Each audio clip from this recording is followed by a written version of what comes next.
मृत्यूनंतर आपला पुढचा जन्म कोणता होणार हे 2 मिनिटात समजेल. मृत्यू हा आत्म्याचा प्रवासाचा एक टप्पा मानला जातो, कारण शेवट हा शरीराचा असतो, आत्म्याचा नाही. असं म्हणतात की आत्म्याचा प्रवास एका शरीरापर्यंत नसतो, त्याला अनेक देहांतून जावे लागते आणि प्रत्येक शरीराला भेटण्यामागे काही ना काही कारण असते. हे विष्णू पुराण, गीता आणि इतर शास्त्रांमध्ये सांगितलेले आहे. परंतु आत्म्याचे ध्येय भटकणे नाही, तर त्याला परत्व म्हणजेच मोक्ष प्राप्त करणे आवश्यक आहे. जेव्हा आत्मा परमात्म्याशी एकरूप होतो तेव्हा मोक्ष मिळतो.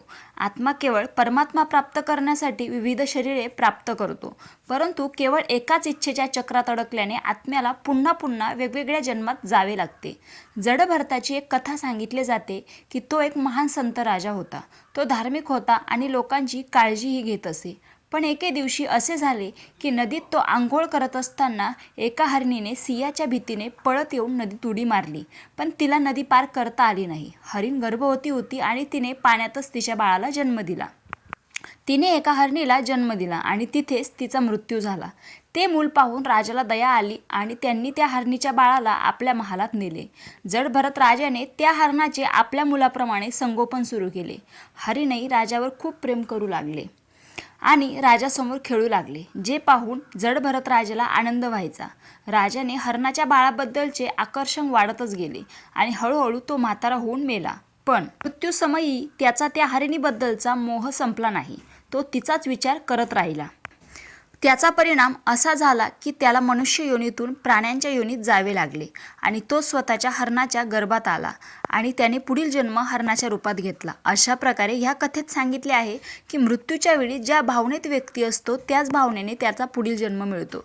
गीतेमध्ये असेही म्हटले आहे की ज्याचे मन मृत्यूच्या वेळी भगवंताचे नामस्मरण करत असते त्याला मोक्ष प्राप्त होतो. परंतु हे फार कठीण आहे, कारण ज्या भावनेचा मनुष्यावर आयुष्यभर प्रभाव असतो, मृत्यूच्या वेळी त्याच भावनेने त्याच्या मनावर प्रभुत्व असते. तुम्ही हेही पाहिले असेल की घरात कुणाच्या मृत्यूनंतर काही वर्षात एखादं मूल जन्माला आलं तर लोक म्हणतात की घरातील तोच सदस्य मुलाच्या रूपाने तुमच्या घरी परतला आहे.